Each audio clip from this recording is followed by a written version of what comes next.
You spoke about the intangibles and the tangibles. Yeah.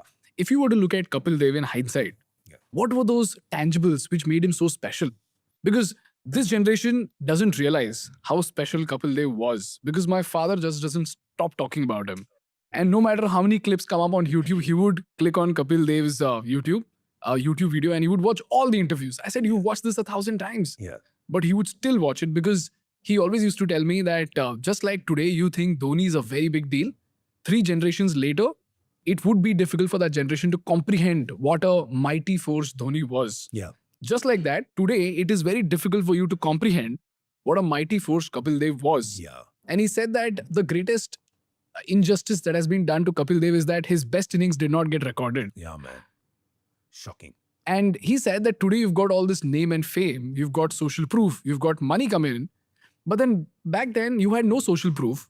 Money and fame. In fact, I think Sunil Gavaskar mentioned this in your podcast, that he got called for an ad. And that was a very big deal. That was something that was new. Like, why am I featuring in an ad? I think it was shot in his house, right? Could be, yeah. कोई तो soap का कुछ तो ad Correct, था correct. जो I think it was Synthol. Maybe. Yeah. Then there was a thumbs up ad that him and Ravi Shastri did. Yeah, correct. It was new. and they were Advertised. surprised कि हमको acting क्यों करने बोल रहे हैं. Yeah. So my dad said that back then, without social proof, without money, without name, without fame, if somebody could have the audacity to say that I would win this World Cup without even expecting people to celebrate it, was a very big deal.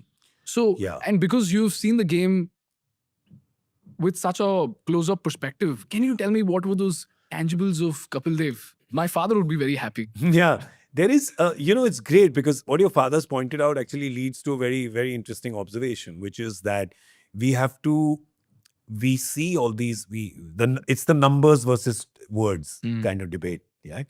Which is that the statistics and the hard data will tell you that India won the World Cup. It'll tell you that in 2007 we won it, in 2011 we won it. What numbers don't give you is context, right? Context only comes from stories that are passed down, from people telling their stories.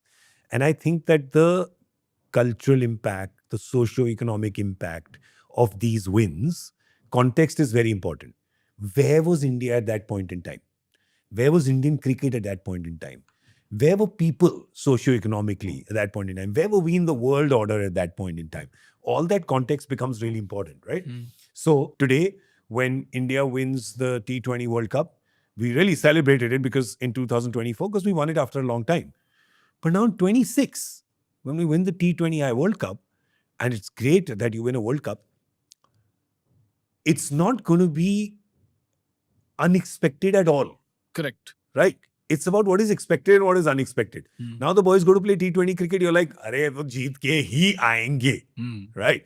So that's the context of now. That's what fans feel. That's how India is playing. That's what the general mahol is. In 83 with Kapil Dev, it was different. Also remember, he's your longest serving fast bowler. He was an all-rounder. India had seen all-rounders before. Lala Marnath is, an all-rounder. We've seen Veenu Monk. We saw a lot of players. But him, you suddenly have a new ball bowler who's swinging the ball, who's raw pace. Then he can hit the ball far also. So he kind of first captured imagination with his talent, right? Just like Sunil Gavaskar captured imagination in 71 with his talent. Like, how could you have a batsman who is so technically correct, whose center of gravity is so good, who can stand up to these fast bowlers without a helmet who are 1 foot taller than him and sending the ball from 4 feet above him and it's bouncing up to his nose and hitting him on the head? How could they do that? That's the thing, right? How can you do this? So with Kapil, there was that skill wow factor. How can he do this? Then there was the beauty of where he came from, right? Because he had such a humble, rural beginning, right? उनको ये दुनियादारी आती नहीं थी. I feel like in life also, whereas it's counterintuitive, but the more we know, the more we learn, I feel the more we start to fear, right? The more we second guess ourselves. The more successful you get, the more fear of failure can set in, because now suddenly you've got a lot more to lose. You have to be fearful of people who have nothing to lose. So Paji's always had that thing, bhai, I've got nothing to lose, chalo, maro thoda.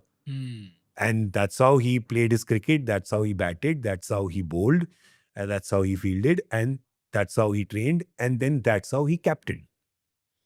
Right? So he captained in this very earthy kind of way. Right? He's this karenge bhai. Right? It's literally when you see the two great captains at the time, which is Sunil Gavaskar and Kapil Dev, and I'll always speak about them in the same light. And I'm sure your father and people of kind of his peers and his generation will also talk about that. Yeah. Is because they both did different things around the same time, which is they just unlocked your imagination as a fan, right? So they both did that. So that was the quality about Kapil Paji. Is like he came with that, I have got nothing to lose and I'm going to show the world. And you have met enough people in your life, you have dealt with enough people in your life that you know that those are the forces to reckon with. Correct. When you are dealing or sitting across the table from somebody and in a competitive situation with somebody who thinks he's got nothing to lose, oh geez, man, that really unlocks something in those people. Hi guys, thank you so much for watching the Indian Business Podcast. If you find value in our work, please hit that subscribe button, because for you it might be a zero effort task, but for us that subscriber count is an important instrument to get great guests to our podcast and to make this podcast better for you. So if you find value, please subscribe.